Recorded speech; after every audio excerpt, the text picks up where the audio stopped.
man is on a quest to play God, to control the weather and use it as a weapon. Lightning, torrential rains, hurricanes, targeted at the enemy. The ultimate war is if you never have to fire a round and nobody ever knew you launched the fight. Is it possible there have already been attacks using weather weapons? Some people believe that Katrina was weather warfare at its most potent. But how do we get from understanding extreme weather to making it do our bidding? Earthquakes, tidal waves, those become the future of warfare. This series investigates how the impossible is becoming possible and what it might mean in the future. If an enemy could change the jet stream over North America, it could plunge North America into an ice age. In recent years, peculiar cloud formations have been appearing in the skies all over the world with increasing frequency.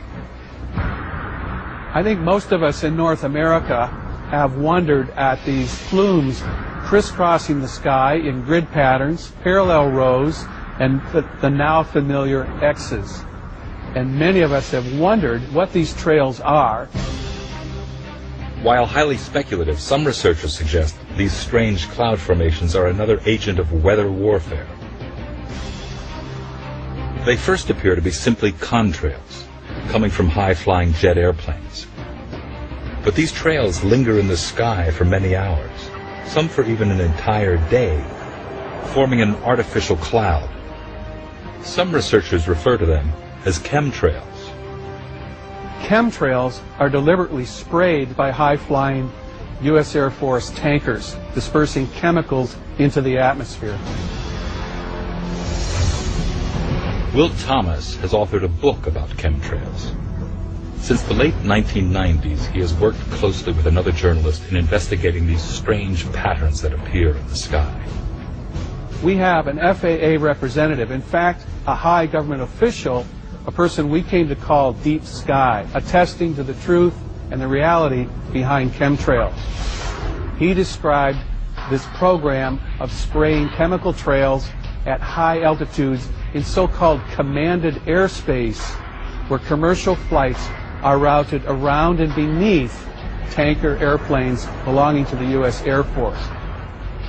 The theory is that chemtrails are being used in conjunction with HAARP.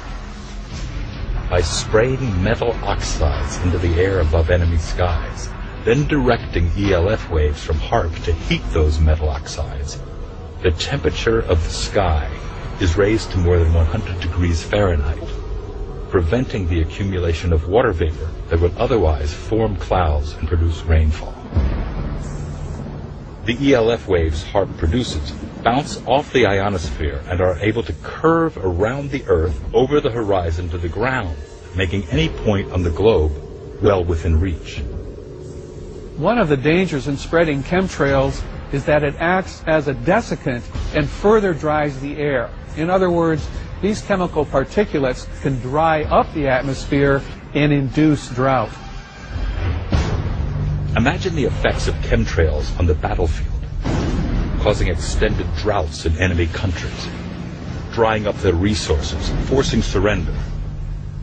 Just as terrifying is another form of weather being weaponized, rain, that can trigger devastating floods and wipe cities clean off the map. If you can make it rain, you can have a profound effect on the battlefield. One of the critical elements in launching a weatherized battle is being able to control rain and unleash floods. The military have had a keen interest in the weather basically since day one. There have been a number of times the military have actually succeeded in developing technology to use the weather. In history, there is a chilling example of a flood that may have been accidentally triggered with a weather weapon. August 15, 1952, near the small town of Lynmouth, England, a massive rainstorm strikes. The river swells. Scores die. It's estimated that 250 times as much rain fell in a period of 24 hours as normally fell in the entire month. The East Lynn and West Lynn rivers flood their banks. According to the BBC, 90 million tons of water sweep down into the town of Lynmouth. 35 people were killed. Bodies wash out to sea and are never found. Trees are uprooted, forming dams behind bridges, creating walls of water that carry huge boulders into the village, destroying shops, hotels, and homes. Was this just a freak act of nature? The prevailing theory is that it may have been a British military experiment gone bad, as they had been known to be conducting cloud seeding tests around that same time. The British military would be experimenting with cloud seeding for the same reason as any government or military, because if you can control the weather, if you can make it rain, you can have a profound effect on the battlefield.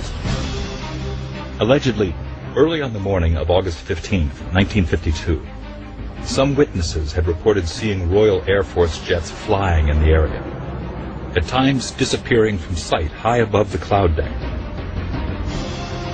Were they on a routine training mission? Or, as some people speculate, were they dumping payloads of silver iodide into the clouds? Silver iodide is one of the most common chemicals used for cloud seeding. It forces the tiny ice crystals that make up the cloud to fuse together.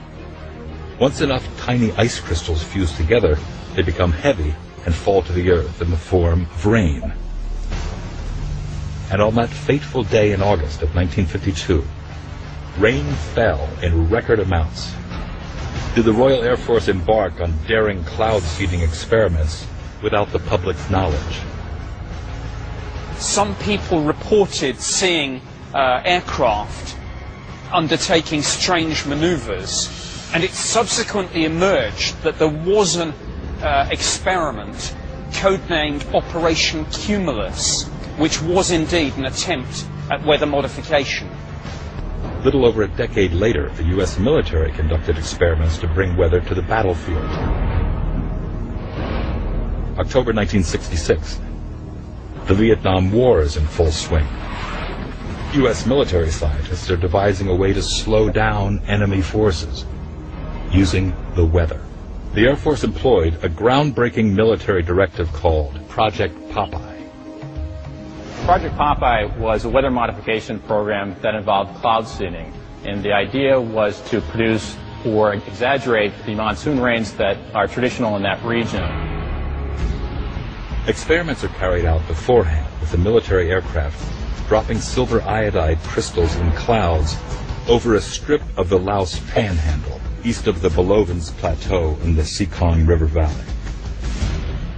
The goal of Operation Popeye was to extend the monsoon season and create an inordinate amount of rainfall by seeding clouds over the Ho Chi Minh Trail.